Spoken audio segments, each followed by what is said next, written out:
All right, Juan, welcome back to Canteen Talks.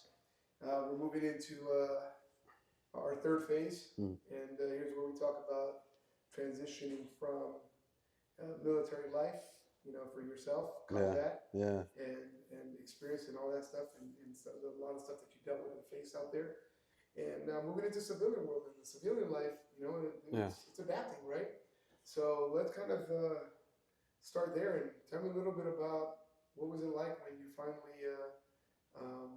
Got out. got out? What year or what time frame? If you all recall all that, and let's kind of go from there. So ETS, we call it ETS, 2006, June of 2006. Okay. So I think the transition, and I don't say transition like the real transition, like like you say, you transition from civilian. I think the transition in me, in my inside, started before I got out. Okay. Tell me about that. Because in the army there was a thing called stop loss, Okay. and that they were just it's self-explanatory. They were stopping the loss of military, Okay. so they're not letting you get out. Okay. And I don't know how Congress or I don't know how we say a democracy, but you sign a contract and you do a term, right? You do the 4-year contract, but then they say you can't get out. It's a contract, right? Well, I Yeah. guess that's the army; they can do whatever they want. So that right there added stress already, Sure. right? Because I felt, I mean, don't get me wrong, right? I'm proud.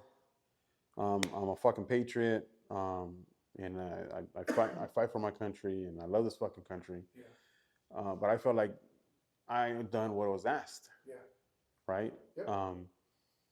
So I thought, let me go home and start a family now, because I didn't want to start a family in the military because I've seen families in the military. One of my best, some of my best friends have kids, and they say themselves, it's hard to be a fucking military brat, right? Military brat is a kid of a Yep. fucking, Yep. um, because they're moving and they always have to readjust. They're fucking getting friends and they're getting comfortable and they're loving the life they're at and shit. And they're being a kid, and then they have to fucking move Pick and up your start load. over, yeah. Yeah. And then they go and move, and then they're moving, and the only reason they're moving is because their mom or dad is gonna get deployed right after. Yeah. So let's say you're fucking living in Florida, or you're in Jackson, Fort Jackson, South Carolina, and you're 10 years old, and you're living there for 4 years, and you're fucking friends and this and that, and they move you to fucking Fort Stewart, Georgia. You have to readjust, and while you're adjusting, your dad and mom is fucking taking off for a whole year, Yeah. and you don't even know if you're gonna see them again. Yeah. Fuck. So that's tough. That's tough on kids, For and sure. I don't want to put my kids through that shit, right?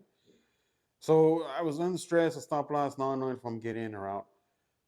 Finally get out, come home, and mom breaks the news to me, but everybody else knew that she had liver cancer, Ooh.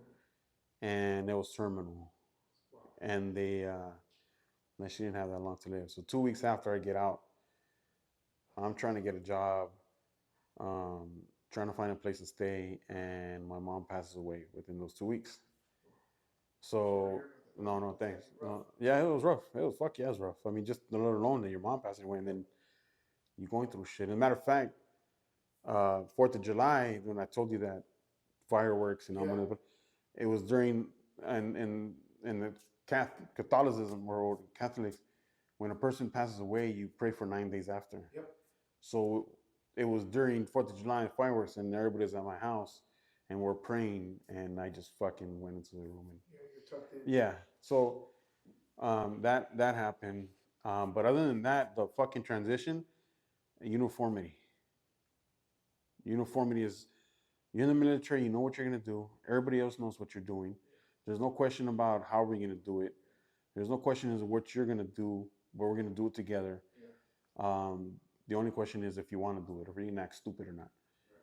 So the simple things that's going to the supermarket, Okay. fucking, I'm in line and another register opens and they say next person. well, I'm the next person. Tell me why two people behind me fucking jump in front of me and shit, push my cart out of the fucking way. I grabbed that shopping cart and I fucking pushed it down the fucking aisle. Their shopping cart. Motherfucker, I was next. Yeah. And they're fucking surprised. And I'm fucking getting them the fucking stare like, what? Yeah. And it's so small shit like that. Yeah. Like, I could have just been like, excuse me, I was next. Correct. Nah, fuck you. Yeah. No, You know what the fuck? Yeah, you know what the fuck. You know what the fuck she said. Yeah. So shit like that. My wife, actually, we separated. Okay. Incident while right after our mom passed away, and got invited to family. You know, family invited me to just to be nice. And show love and try to help me with the stuff. And I don't know, the incident happened where, and I just fucking felt total disrespect, and I left. I left her. Shit like that. It's tough, bro. It's tough. That you don't get me wrong. In the military, there's people that don't give a fuck, but at least there's discipline. There's fucking order. There's yeah, and you think, and then of course you're like, I'm a veteran. You want that amount of respect because you're gonna show that respect. But when they don't respect you, it fucking just fucking triggers, bro. Absolutely. So shit like that. Small shit like. That's the shit that gets me. And yeah, and it still gets me fucking going now, right? Yeah. But now I just tell myself it's not fucking. There's no point in getting pissed off. Sure. Now I deal with ever since then. My kids now, I have a senior in high school and I have a kid in junior high. Okay.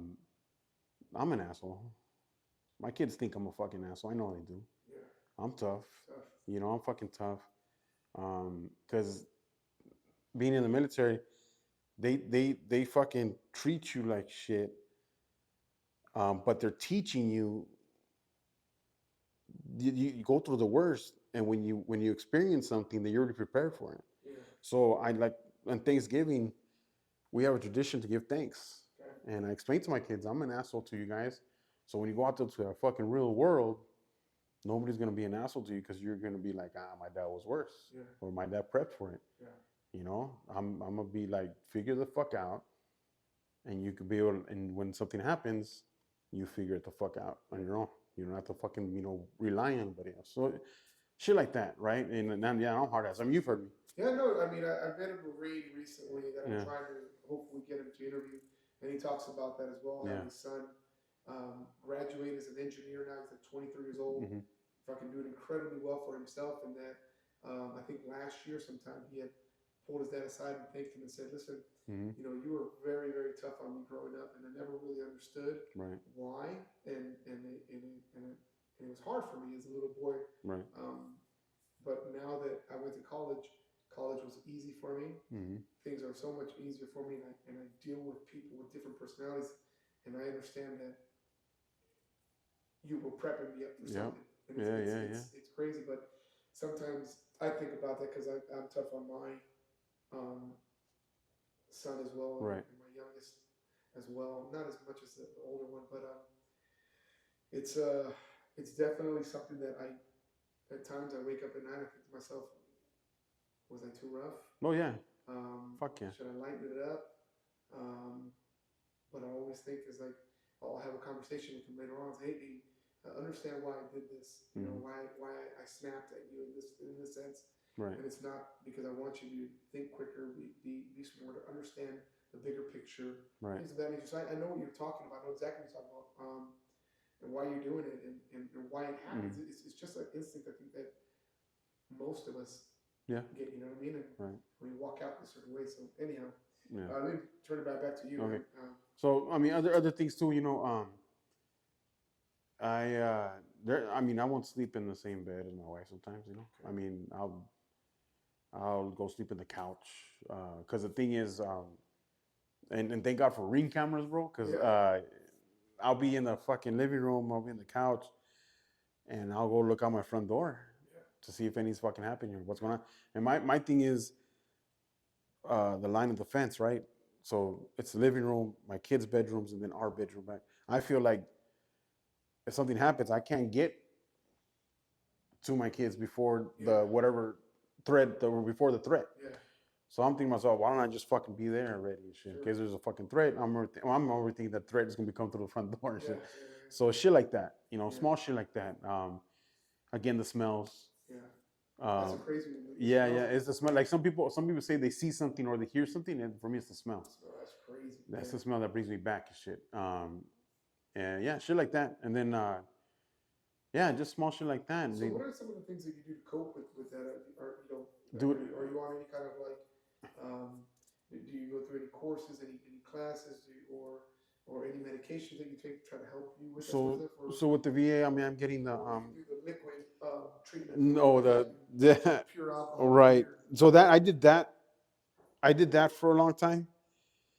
I wasn't drinking every day, but when I did drink, I was fucking drinking the fucking, Non-stop. Yeah, to drink. Yeah.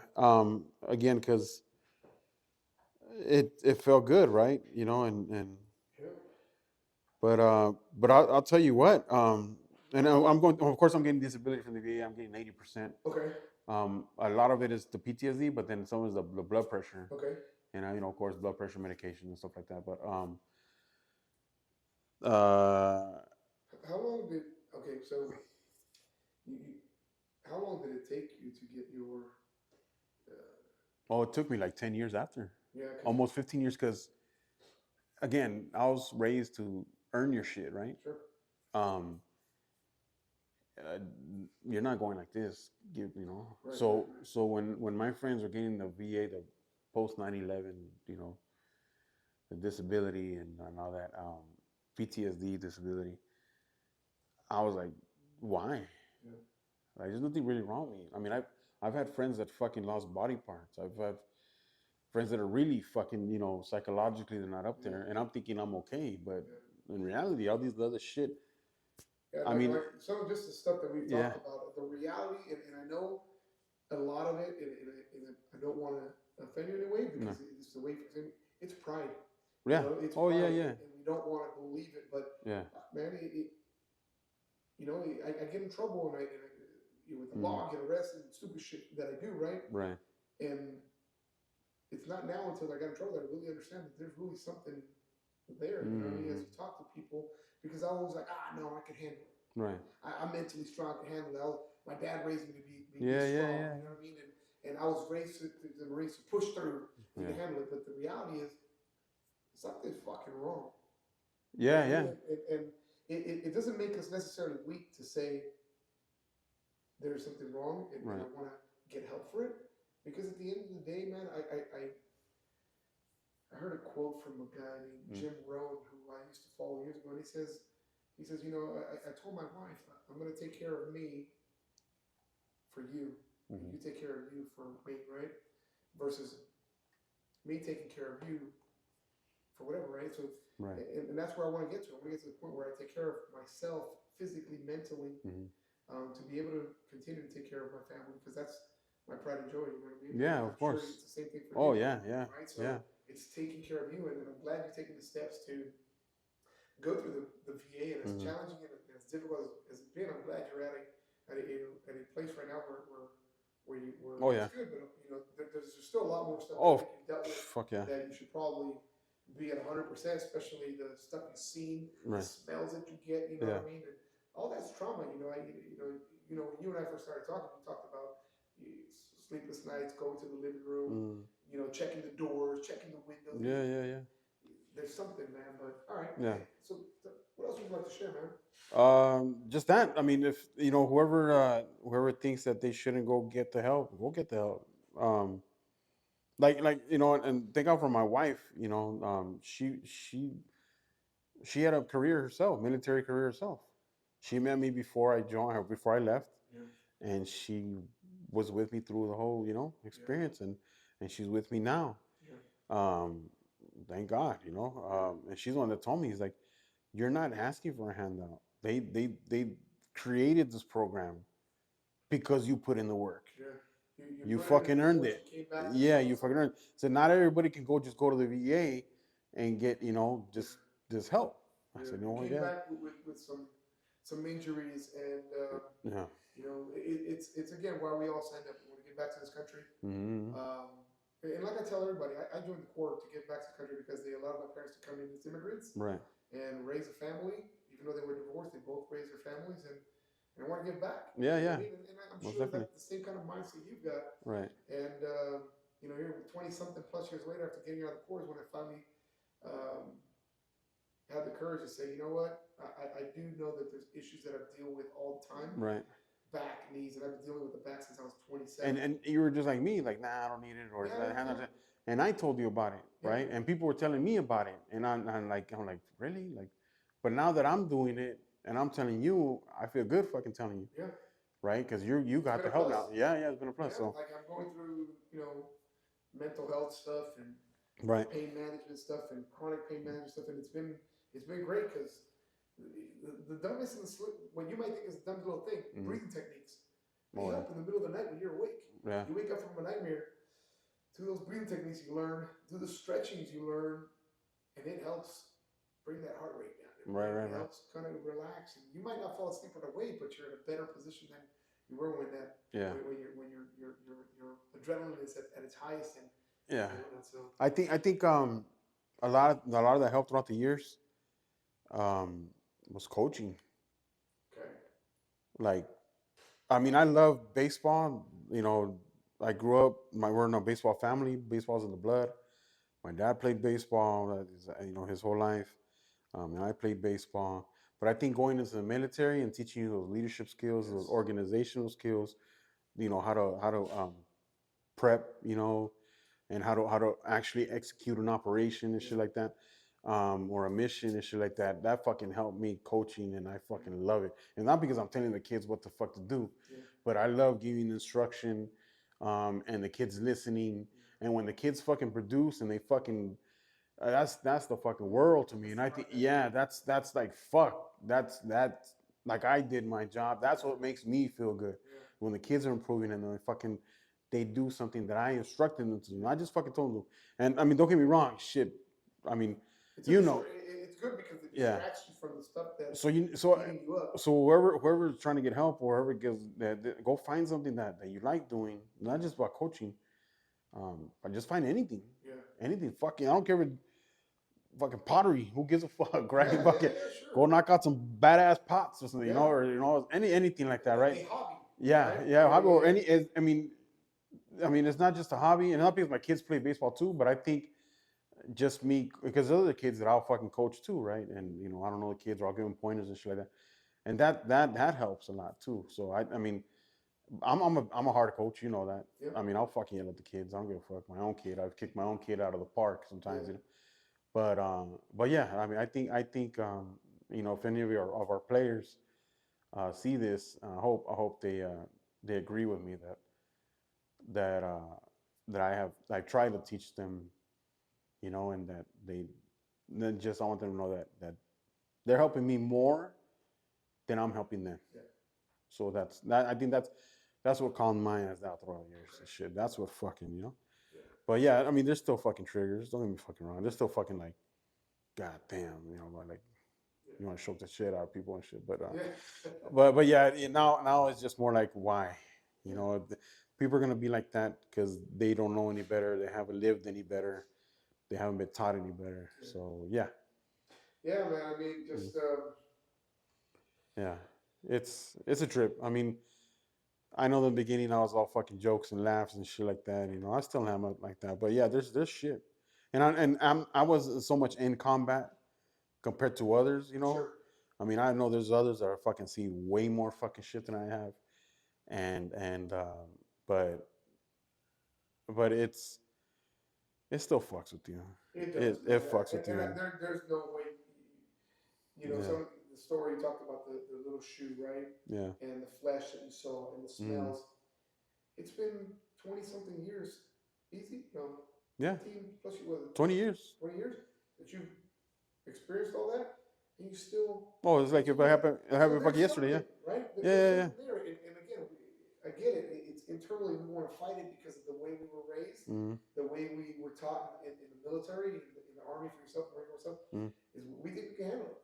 We think we can deal with it. Yeah. But the reality is there's shit in there that fucks with us, and get the treatment, get the benefits you deserve. You know, you deserve. And you've got a combat ribbon. I don't, but you got a star on that bad boy. Doesn't matter. Take advantage of it and get what you deserve, because PTSD is a real deal, man. And it may not affect you what you think to the fullest, but as we get older, like myself, with my injuries, non-combat related, but I've had injuries, like knees and back and shit like that. Early on, it was like, fuck it, I can handle it. I'm made of fucking steel. I can deal with it. I'll suck it up and go. But here I am, 49 years old, and it fucking takes me out. Yeah. You know what I mean? It aches. I'm laying in bed, I roll to one side, and there's pain. And then it keeps me awake as I'm waiting for the pain to go down. Go grab a drink of beer. Go grab a fucking glass of wine. Something help me. Shit. So. Yeah, I mean, luckily, I mean, yeah, I dealt with alcohol. I would fucking drink, but now, I mean, I'm dealing with diabetes now. Okay. But and I'm not drinking right now. Right now. Because I got to control my fucking sugar, right? Sure. I just got diagnosed with it. But I mean, there's times where I'll get drunk. No, I know. You're just like, fuck it. I've had a moment with a few moments with you where we've had a whole bunch of them back. Right. And when I was separated from my wife, I was drinking a lot every fucking day. And part of it was because I'm not with my wife. Sure. I'm by myself. But other times because I was fucking alone. Yeah. And you're like, what the fuck? What's going on? Like what am I gonna do with my fucking life? Right. There was a point where before I joined, where I wasn't doing shit with my life. Okay. Where I was back at that place when I got out. Like, I'm separated from my wife. I'm not in the military anymore. I fucking really don't have a job. Right? I was working at fucking Home Depot again. Yeah. Right? I mean, don't get me wrong, Home Depot's a good job, but it's not. Yeah. So that I got back to that place and shit. Yeah, it's trying to integrate, man. It's not easy. It's not easy at all. It's not fucking easy at all. Every one of us veterans is different. Yeah. Some of it's a little rougher. The guy I met earlier it's a phenomenal interaction with him, but his was rough. His was a really tough. No, and that's what I'm saying. A lot of people had a lot more rougher than I do. Yeah. And you humble yourself with that, right? But still, anything that fucks with you is fucking with you regardless. Yeah. In any way, it fucking triggers. Yeah. And I mean, luckily I didn't let it get out of control. Yeah, but when I get irritable and I go from 0 to 60. Right. In like a blink of an eye. But it could trigger you that easily. Shit. I mean, I have family and friends that it's triggered them so much that they got in trouble. Yeah. And that's that right there is like fuck. So okay, man. That's phase 3, man. I appreciate no problem. The conversation, man. Yeah. First of all, thank you. Wrap it up and say thank you for your service.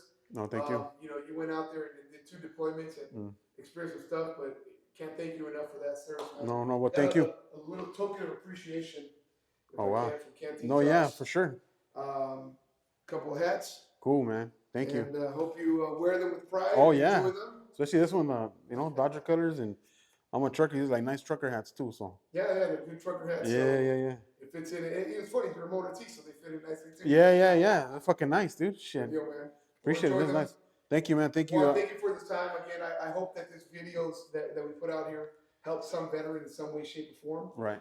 Just by hearing your story, but also it's not just the veterans that helps them to say, let me speak, because speaking usually helps us. Oh, yeah, most definitely. But also to our family members, right? Right. Our children, our parents, our spouses. Right. There's stuff that they don't know that we deal with, even though they think they know. They don't always know. And I hope that this helps others out there like that, and I hope they sit down and watch these stories as well and benefit from them and learn from them and help another family member or help a veteran they may know it, right? So again, thank you for your time, man. Thank you, man. Appreciate it. Appreciate it. We'll be in touch, man. All right, man. Thanks. Appreciate it.